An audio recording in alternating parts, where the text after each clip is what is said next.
melawan arus, jadi harus hati-hati kalau misalnya ngelewatin riam yang agak deras seperti ini. Awalnya mereka memang datang ke daerah Alu Kejureng ini untuk berkebun. Lama-kelamaan mereka memilih untuk menetap dan terbentuklah sebuah pemukiman di sini. Ini nembuknya pegal lengannya, padahal kalau ibu yang nembuk kelihatannya tuh mudah gitu ya.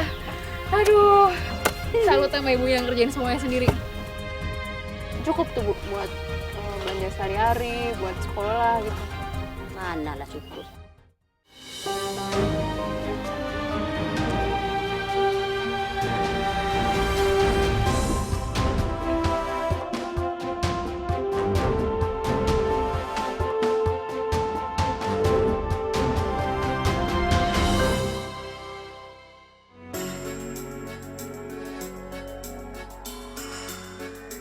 Aceh, provinsi di ujung barat Indonesia yang memiliki kekayaan alam yang begitu melimpah. 35 gunung dan 73 sungai yang ada di provinsi ini menjadi berkah bagi geliat pertanian, perikanan, hingga pariwisata. Namun kabarnya potensi besar ini seakan tak berdampak apa-apa bagi warganya. Tim Indonesiaku kali ini mencoba membuktikan kabar ini. Kami pun berangkat menuju sebuah desa terpencil di daerah selatan Provinsi Aceh. Perjalanan kami mulai dari kota kecamatan Manggamat. Untuk menuju titik keberangkatan perahu, kami menggunakan becak motor. Becak motor adalah transportasi andalan warga setempat. Banyaknya perlengkapan dan barang bawaan mengharuskan saya dan kru liputan untuk duduk di bagian pinggir kotak motor. Setelah melewati keramaian pasar, jalur berbatu sepanjang hampir 5 km akhirnya mengantar kami sampai ke tepi Sungai Kluet. Dari sinilah titik awal keberangkatan untuk menuju desa-desa yang berada di sepanjang sungai.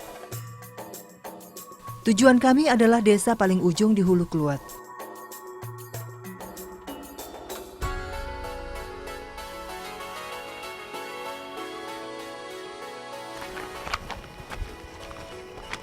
Ya pemirsa, dari 13 desa yang ada di Kecamatan Manggamat, 3 diantaranya hanya bisa dilalui jalur sungai seperti ini. Dan kali ini kami akan menuju ke desa paling ujung di hulu Sungai Kluet, dan kita akan lihat seperti apa kehidupan masyarakat yang harus hidup jauh dari jangkauan pemerintah. Ikuti perjalanan kami hanya di Indonesiaku.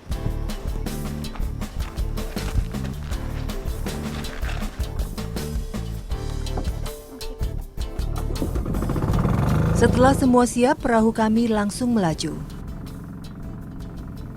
Longboat yang kami tumpangi berkapasitas hingga 10 orang. Inilah satu-satunya transportasi yang bisa digunakan warga untuk pulang pergi dari desa sampai ke kota. Jarak menuju desa Alu Kejureng sebenarnya hanya 17 km, namun tidak ada jalur darat yang bisa dilalui warga. Apabila cuaca buruk, maka perjalanan sungai pun juga tak bisa dilakukan. Masyarakat di desa pun seperti terjebak, tak bisa kemana-mana. Sepanjang perjalanan, pemandangan hutan yang masih asri begitu menyejukkan mata. Lebatnya hutan membentang di kanan kiri kami. Hijaunya pepohonan seakan obat lelah bagi perjalanan kami. Semakin mengarah ke hulu, air yang semula tenang mulai deras. Riam-riam kecil menyambut perahu kami dan membuat kami terombang-ambing. Percikan air sungai bahkan sampai masuk ke dalam perahu. Ya, jadi berhubung ini kita mengarahnya ke hulu, ini kita melawan arus, jadi harus hati-hati kalau misalnya ngelewatin riam yang agak deras seperti ini. Tapi ini masih penting karena kita udah bisa menggunakan speedboat, dan masyarakat di sini ini baru mulai menggunakan perahu bermesin di awal tahun 2000-an. Sebelumnya bayangin mereka harus menggunakan perahu tradisional dan didayung juga secara manual, itu memakan 3-5 hari. Tapi berhubung kita udah bisa menggunakan perahu bermesin, waktu tempuh sampai ke desa ujung kira-kira akan memakan waktu 2-3 jam perjalanan.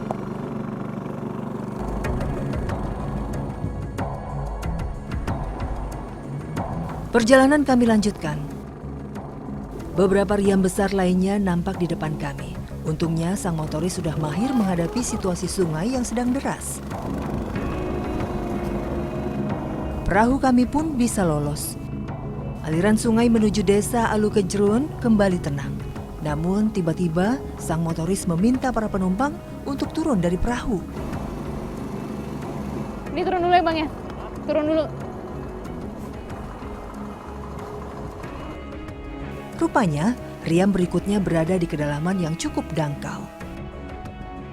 Beban yang terlalu berat bisa membuat longboat karam terkena batuan sungai. Ya, jadi sebenarnya dasar sungainya emang nggak begitu dalam. Dia terbilang dangkal, cuman arusnya itu cukup deras. Jadi kita harus turun dulu supaya perahunya nggak kelebihan muatan, karena takutnya kalau misalnya kelebihan beban, nanti malah bisa mentok ke bawah atau lebih parahnya lagi malah ke bawah arus. Ini kita nyambung lagi di depan situ.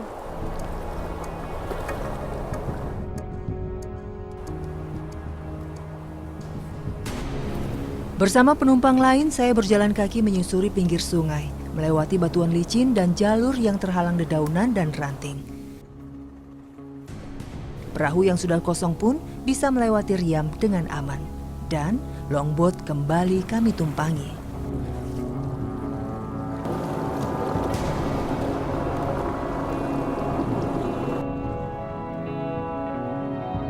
Tak terasa hampir 3 jam perjalanan sungai akhirnya menghantar kami sampai ke desa paling terpencil di Kecamatan Manggamat, Desa Alukejruan. Desa Alukejruan merupakan sebuah desa kecil yang terdiri dari 3 dusun. Desa ini dihuni lebih kurang 70 kepala keluarga.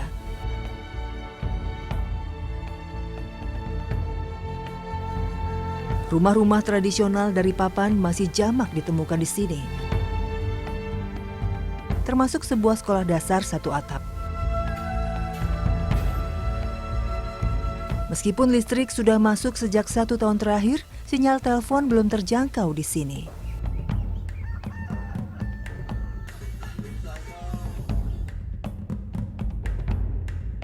Mayoritas warga di Alukejruan mengandalkan nafkah mereka dari hasil berkebun.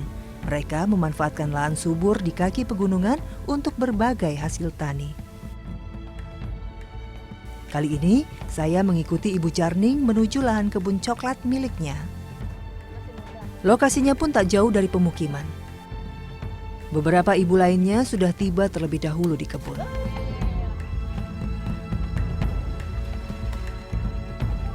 Kami langsung memanen coklat yang sudah matang. Buah coklat yang bisa dipetik adalah buah yang sudah berwarna kecoklatan. Sementara yang hijau dibiarkan sampai tiba waktu panen berikutnya. Buah yang tidak terlalu tinggi bisa diambil dengan mudah. Beberapa yang letaknya cukup tinggi, mereka ambil dengan menggunakan tongkat. Panen coklat memang tidak mengenal musim, hingga bisa dilakukan sepanjang tahun.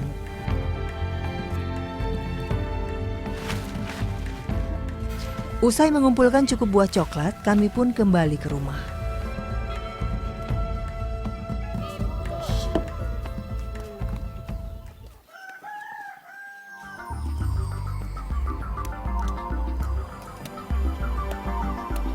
Coklat yang baru dipetik akan dikupas dari kulitnya.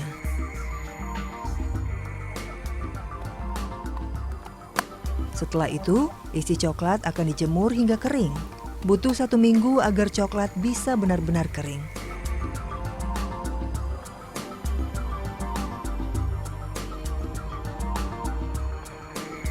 Jadi walaupun masyarakat hidup terpencil dan jauh dari pusat perbelanjaan dan pasar, mereka di sini bisa memanfaatkan tanah yang subur untuk berkebun. Ini dia salah satu hasil tani unggulannya, coklat. Dan awalnya mereka memang datang ke daerah Alukejruan ini untuk berkebun. Dan lama-kelamaan mereka memilih untuk menetap dan terbentuklah sebuah pemukiman di sini. Ini kita bawa kemana lagi Bu, habis dikeringin? Udah dibawa ke Mamat.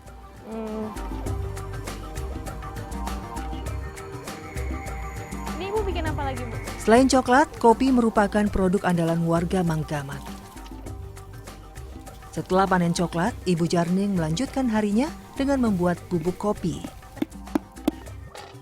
Kopi Manggamat beraroma sangat kuat.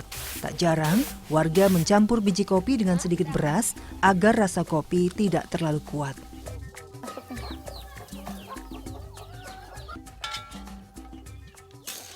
Saat warna kopi sudah mulai hitam legam, tandanya biji kopi sudah siap dihancurkan. Di desa ini, untuk mendapatkan kopi bubuk halus, warga masih memakai cara tradisional. Lesung adalah alat utama mereka untuk menumbuk kopi.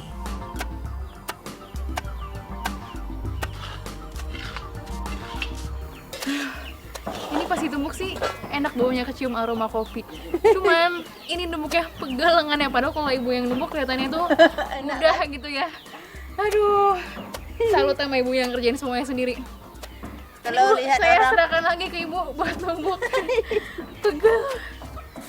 kalau orang bikin tuh kita enak lihatnya kan. Iya, kelihatannya gampang ya. Ternyata ini udah berat. Nggak ada berat ya.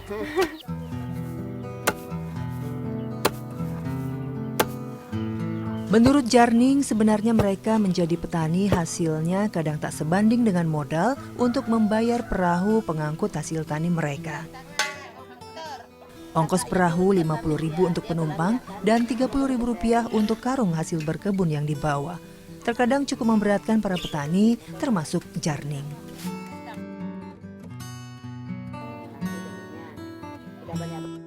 Iyalah, lain orang, lain ongkos apa kan? Potong ongkosnya lagi ya. Apa yang kita bawa tuh kepake ongkos juga. Kita pakai ongkos turun. Banyak ya modalnya. Tapi cukup tuh Bu buat belanja sehari-hari, buat sekolah gitu. Mana lah cukup. Dari sini kerinduan warga akan akses jalan dan transportasi bisa benar-benar saya pahami. Meski sudah bekerja keras, sulit kiranya bagi warga untuk memajukan kesejahteraan hidup mereka dengan akses keluar desa seperti sekarang ini.